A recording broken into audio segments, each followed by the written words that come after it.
走り出せ走り出せ空高く鳩と差し Salut, c'est Madame Portgas sans Dr Chopper aujourd'hui et on se retrouve pour la review du chapitre de la semaine.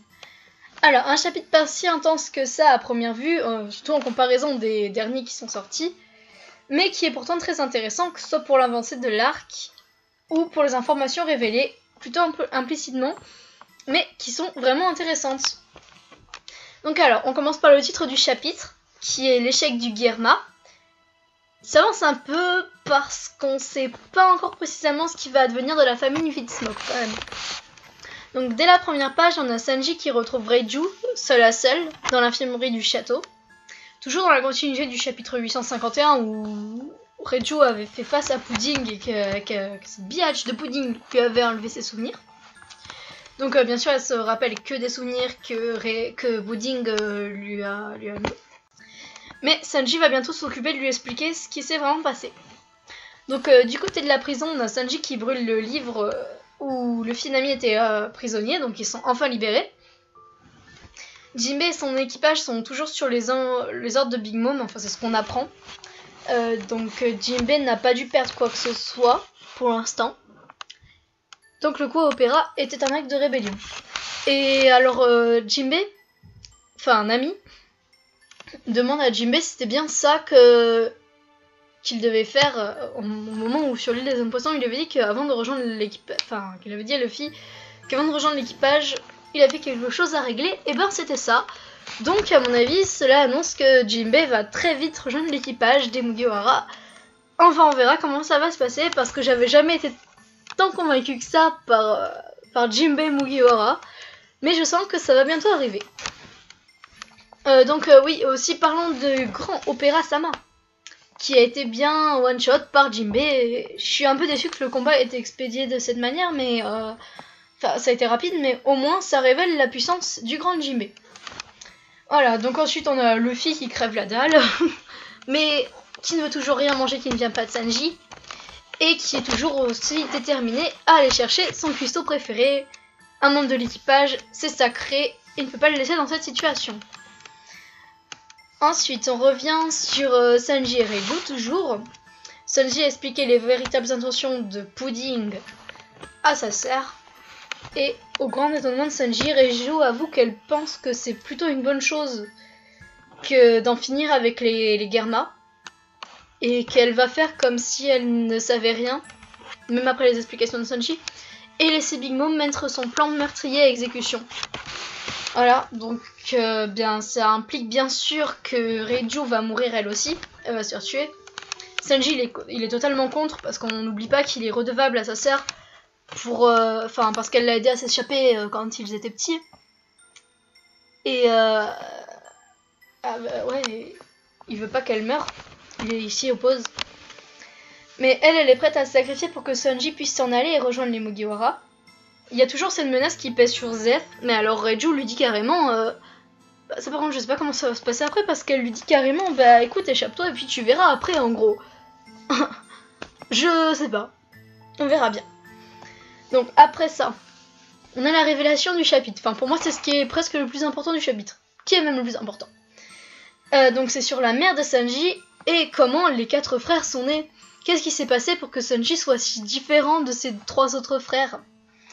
Eh bien, Jaji voulait que sa femme subisse une opération qui avait pour but de rendre ses enfants plus puissants, mais qui en contrepartie leur faisait perdre les sentiments qui les rendaient humains, et la mère de Sanji s'opposait totalement à ça. Donc malgré ses efforts, elle a été obligée de subir l'opération, mais elle s'est sacrifiée, puisqu'elle a pris un traitement très puissant pour renverser les effets de l'opération. Malheureusement c'est en vain puisqu'on voit que c'est un échec pour Ichiji, Niji et Yonji qui très tôt dans leur enfance ont commencé à développer des capacités surhumaines malgré ce sacrifice, et elle s'est quand même rendue compte que seul Sanji avait commencé à montrer des sentiments comme de la compassion. Bon là on voit comme exemple dans le chapitre qu'il a nourri un petit animal, ce que ne feraient pas des gros psychopathes comme les 3 autres Vidsmoke. Et donc, au grand bonheur de sa mère et de sa sœur, Sanji est un petit garçon adorable et gentil.